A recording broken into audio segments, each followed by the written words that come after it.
Hi hello నమస్తే welcome to Telugu ప్రభ. నేను మీ journalist Shivajyothi. ఈరోజు మనం తెలుగు ప్రభ న్యూస్ పేపర్లోని ముఖ్యాంశాలు చూసుకున్నట్టయితే, తెలంగాణ ఎవరి జాగీరు కాదు మా మాతృభూమి అంటూ కూడా AP deputy CM Pawan Kalyan వ్యాఖ్యానించారు. దేశంలో ఎక్కడికైనా వెళ్లే హక్కు నాకుంది అంటూ పేర్కొన్నారు. కాంగ్రెస్ పాలనలోనే ప్రాంతీయ విద్వేషాలు చెలరేగుతున్నాయి అంటూ 10 ఏళ్ల బీఆర్ఎస్ పాలనలో ఎలాంటి పరిస్థితులు కూడా అసలు జరగలేదు అంటూ కూడా తను వ్యాఖ్యానించారు. ఇక్కడ చూసుకున్నట్టయితే తెలంగాణలో కాంగ్రెస్ పార్టీ అధికారంలోకి వచ్చిన తర్వాతే రాష్ట్రంలో మళ్లీ ప్రాంతీయ విద్వేషాలు తలెత్తుతున్నాయని జనసేన అధినేత ఆంధ్రప్రదేశ్ ఉప ముఖ్యమంత్రి పవన్ కళ్యాణ్ విమర్శించారు. 13 నెలలుగా కాంగ్రెస్ నాయకులు తనను వ్యక్తిగతంగా లక్ష్యంగా చేసుకుని విమర్శలు చేస్తున్నారని ఆరోపించారు. బుధవారం ఢిల్లీలో ఓ టెలివిజన్ ఛానల్ కు ఇచ్చిన ఇంటర్వ్యూలో పవన్ కళ్యాణ్ మాట్లాడారు. తాను జనసేన పార్టీని స్థాపించిందే తెలంగాణలోనని, అలాంటి తనను రాష్ట్రానికి రావద్దని చెప్పే హక్కు కాంగ్రెస్ పార్టీకి ఎక్కడిదని ప్రశ్నించారు. బీఆర్ఎస్ 10 ఏళ్ల పాలనలో తనను ఎప్పుడూ లక్ష్యంగా చేసుకోలేదని, తెలంగాణకు రాకుండా అడ్డుకునే ప్రయత్నాలు చేయలేదన్నారు. అయితే ప్రస్తుతం కాంగ్రెస్ నాయకులు తనపై రాజకీయ దాడులు చేస్తున్నారని విమర్శించారు. హైదరాబాద్ కు రావడానికి ఎవరి అనుమతి అవసరం లేదన్నారు. తెలంగాణ ఎవరి జాగీరి కాదు, ఇది నా మాతృభూమి అని వ్యాఖ్యానించారు. తెలంగాణ ఆవిర్భావ దినోత్సవం సందర్భంగా సభ నిర్వహించేందుకు అనుమతి ఇవ్వలేదని, రాష్ట్రంలోకి అడుగు పెట్టనివ్వమంటూ బెదిరింపులు కూడా వచ్చాయని ఆరోపించారు. తెలంగాణలో జనసేనకు నాయకులు, కార్యకర్తలు ఉన్నారని, ఎన్నికల్లో పోటీ చేయడం తమ హక్కు అని పేర్కొన్నారు. తెలంగాణలో ఎన్నికల్లో పోటీ చేయాలనే వ్యక్తిగత ఆసక్తి తనకు లేదని, అయితే పార్టీ నాయకులు, కార్యకర్తల ఆకాంక్షకు అనుగుణంగా సహకరిస్తూ ఉన్నానంటూ తను తెలిపారు. ప్రస్తుతం తన ప్రధాన దృష్టి ఆంధ్రప్రదేశ్ అభివృద్ధిపైనే ఉందని స్పష్టం చేశారు. ప్రాంతాలు, కులాలు, రాజకీయ ప్రయోజనాల కంటే దేశ ప్రయోజనాలే ముఖ్యమనే భావనతో తమ పార్టీ పనిచేస్తుందని పేర్కొన్నారు. సామాజికంగా వెనుకబడిన వర్గాలకు సంక్షేమ పథకాలు అవసరమేనని, అయితే రాజకీయ లబ్ధి కోసం విచక్షణారహితంగా ఉచిత హామీలు ఇవ్వడం సరైన విధానం కాదన్నారు. ఈ అంశంపై అన్ని రాజకీయ పార్టీలు చర్చించి ఒక అవగాహనకు రావాల్సిన అవసరం ఉందని సూచించారు. రాహుల్ గాంధీ ఏ కులం కారణంగా ఆ స్థాయికి చేరుకున్నారని ప్రశ్నించారు. కుల రాజకీయాలను అర్థం చేసుకోవాలంటే లోతైన అవగాహన అవసరమని పవన్ కళ్యాణ్ వ్యాఖ్యానించారు. ఇక్కడ చూసుకుంటే, సలహాదారులు పదవుల కోసమేనా, ప్రభుత్వ ప్రయోజనాల కోసమా? ఆర్థిక ఒత్తిడిని ఎదుర్కొంటున్న వేళ సర్కారుకి ఇది అదనపు భారమే. నియమితులైన డజన్ మందికి ఉదారంగా జీతభత్యాలు, వసతులు, అడ్వైజర్ వ్యవస్థపై అనుమానాలెన్నో. తెలంగాణ రాష్ట్ర ప్రభుత్వం తీవ్ర ఆర్థిక ఒత్తిడిని ఎదుర్కొంటున్న వేళ ప్రభుత్వ సలహాదారుల వ్యవస్థపై కొత్త చర్చ మొదలైంది. వివిధ శాఖలకు డజన్ మంది సలహాదారులు నియమితులయ్యారు. అయితే వీరిలో ఎక్కువ మంది పాత్ర ఏమిటన్నది అధికార వర్గాలకు అర్థం కావడం లేదు. రాజకీయ నాయకులకు అంతు చిక్కడం లేదు. సాధారణంగా ప్రభుత్వ సలహాదారుల బాధ్యతలంటే సంబంధిత శాఖలకు విధానపరమైన సూచనలు చేయాల్సి ఉంటుంది.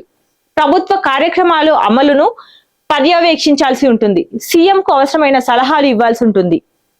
పరిపాలనలో ఎదురయ్యే సమస్యల పరిష్కారానికి మార్గనిర్దేశం చేయాల్సి ఉంటుంది. అయితే ప్రభుత్వ సలహాదారులు ఇవేమి చేసినట్టు కనిపించడమే లేదన్న అభిప్రాయం వ్యక్తమవుతుంది. రేవంత్ రెడ్డికి అత్యంత సన్నిహితుడిగా పేరున్న వేం నరేందర్ రెడ్డి ప్రభుత్వ సలహాదారుగా నియమితులయ్యాక ప్రభుత్వ కార్యక్రమాల్లో చురుగ్గా పాల్గొనడంతో పాటు పార్టీ ప్రభుత్వం మధ్య సమన్వయం సాధించడంలో కీలక పాత్ర పోషిస్తున్నారనే అభిప్రాయం ఉంది. ఆయన రాజ్యసభ సభ్యుడిగా కూడా ఎన్నికయ్యారు. ఆ స్థానాన్ని మరొకరితో భర్తీ చేస్తారని ఆశావాహులు ఎదురు చూసినా అలాంటిదేమీ జరగలేదు. అయితే కాంగ్రెస్ హైకమాండ్ కు నమ్మకమైన వ్యక్తిగా ఉన్న వి హనుమంతరావు ఇటీవల బీసీ సంక్షేమ శాఖ సలహాదారుగా రాష్ట్ర మంత్రి హోదాలో నియమితులయ్యారు. సో సమావేశాలు, సమీక్షలు, అధికారులతో చర్చలతో ఎప్పుడు చురుగ్గా ఉండటమే కాదు, వార్తల్లో కూడా ఉంటున్నారు. మిగిలిన సలహాదారులు ఎక్కడున్నారు, ఏం చేస్తున్నారు, వారికి అప్పగించిన బాధ్యతలకు ఏ మేరకు న్యాయం చేస్తున్నారన్న దానిపై సందిగ్ధం నెలకొంది. ప్రభుత్వానికి, ముఖ్యమంత్రి రేవంత్ రెడ్డికి ఎంత మేరకు ఉపయోగపడుతున్నారనే అంశాలపై స్పష్టత కనిపించడం లేదు.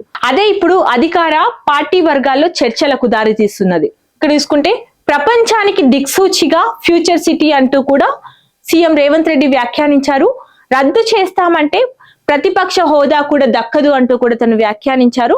ఇక్కడ తీసుకుంటే అభివృద్ధిని అడ్డుకుంటామంటే ప్రజలు బండకేసి కొడతారు అంటూ వ్యాఖ్యానించారు. హెలికాప్టర్ లో పూలు చల్లాడని బతుకమ్మ కుంటను రాసిచ్చారు అంటూ వ్యాఖ్యానించారు. ప్రభుత్వ భూములు చెరువులు ఆక్రమిస్తే కూల్చివేస్తామంటూ కూడా తను స్పష్టం చేశారు. నాటి కబ్జాలతోనే తొలకరి వర్షానికి హైదరాబాద్ స్తంభించింది అంటూ కూడా పేర్కొన్నారు. 150 రోజుల్లోనే FCDA కార్యాలయం ప్రారంభించామంటూ పేర్కొన్నారు. మరో గ్లోబల్ సమ్మిట్ తో ప్రపంచ దేశాలను ఇక్కడికి రప్పిస్తామంటూ కూడా స్పష్టం చేశారు. ఇక్కడ రద్దయిన నోటు BRS ఆ పార్టీకి భవిష్యత్తు లేదు అంటూ కూడా బహిరంగ సభలో సీఎం రేవంత్ రెడ్డి వ్యాఖ్యానించారు. BRS విషం చిమ్ముతోంది అంటూ కూడా డిప్యూటీ సీఎం బట్టి విక్రమార్క వ్యాఖ్యానించారు. ఇక్కడ చూసుకుంటే ఏపీ రాజధాని అమరావతిలో కేంద్ర ప్రభుత్వ కార్యాలయాలు, 8,000 మంది ఉద్యోగులకు ఆఫీసులు, 1,504 గృహాలు నిర్మించనున్నట్టు కూడా తెలుస్తుంది. సో ప్రధాని అధ్యక్షతన ఆర్థిక వ్యవహారాల కేబినెట్ ఈ నిర్ణయం తీసుకున్నట్టు తెలుస్తుంది.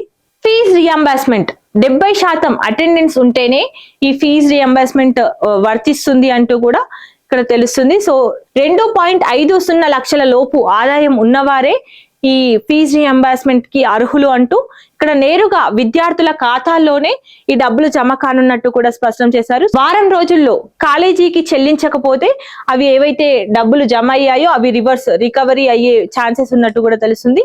ఏడాదికి 3 సార్లు ఫీజు విడుదల చేస్తామంటూ స్పష్టం చేశారు. సో ఒక్కసారి నమోదు చేసుకుంటే ఆటోమేటిక్ రెన్యూవల్ అవుతుంది అంటూ కూడా చెప్పారు. సో ఇక్కడ 2026-27 నుంచి కొత్తగా చేరిన విద్యార్థులకే ఇది వర్తించనుంది. సో ఫేక్ అడ్మిషన్లకు ఇక చెక్ పడనుంది అంటూ కూడా మార్గదర్శకాలు జారీ చేశారు. ఇక్కడ చూసుకుంటే సుస్థిర ప్రభుత్వానికి గుర్తింపు, ఎన్డీఏ పాలన 12 ఏళ్ల విజయం ఇదే, కాంగ్రెస్ ఉచ్చు నుంచి దేశాన్ని కాపాడామంటూ కూడా ఎన్డీఏ సదస్సులో ప్రధాని నరేంద్ర మోదీ వ్యాఖ్యానించారు. వికసిత్ భారత్ ప్రతి భారతీయుడి సంకల్పం అంటూ మోదీకి ప్రపంచ నేతలు అభినందనలు తెలిపారు. ఉగ్రవాదంపై మా విధానం జీరో టాలరెన్స్ అంటూ కూడా ఇక్కడ ఆపరేషన్ సింధూర్ తో మరింత స్పష్టమైంది అంటూ కూడా 12 ఏళ్ల మోదీ పాలన సందర్భంగా కేంద్రం ఈ నివేదిక జారీ చేసింది. సో ఇక్కడ ప్రధానిగా మోదీ సరికొత్త రికార్డు సృష్టించారంటూ కూడా బీజేపీ రాష్ట్ర అధ్యక్షులు రామచంద్రరావు వ్యాఖ్యానించారు. దేశాన్ని మోసం చేసిన ప్రధానిగా రికార్డు సృష్టించారు అంటూ కూడా రెవెన్యూ శాఖ మంత్రి పొంగులేటి శ్రీనివాసరెడ్డి వ్యాఖ్యానించారు.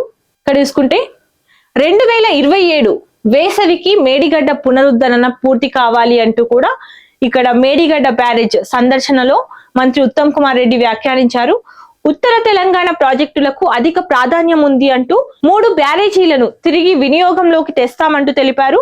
సెప్టెంబర్ నాటికి డిజైన్లు, వానల తర్వాత పనులు స్టార్ట్ చేస్తామంటూ తను పేర్కొన్నారు. రైతుల ప్రయోజనాలు, ప్రాజెక్టుల భద్రతే లక్ష్యంగా తను ముందుకెళ్తున్నట్టు తెలిపారు.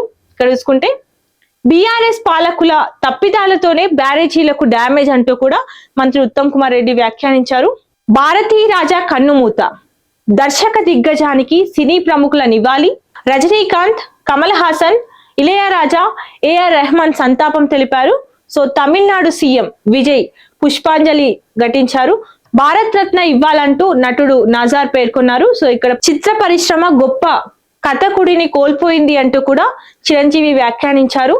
భారతీ రాజా మరణం తీరని లోటు అంటూ కూడా కోమటిరెడ్డి వ్యాఖ్యానించారు.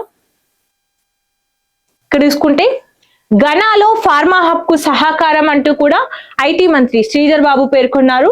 ఘనా దేశ ప్రతినిధుల బృందంతో తను భేటీ అయ్యారు. అందులో భాగంగా తను వ్యాఖ్యానించారు.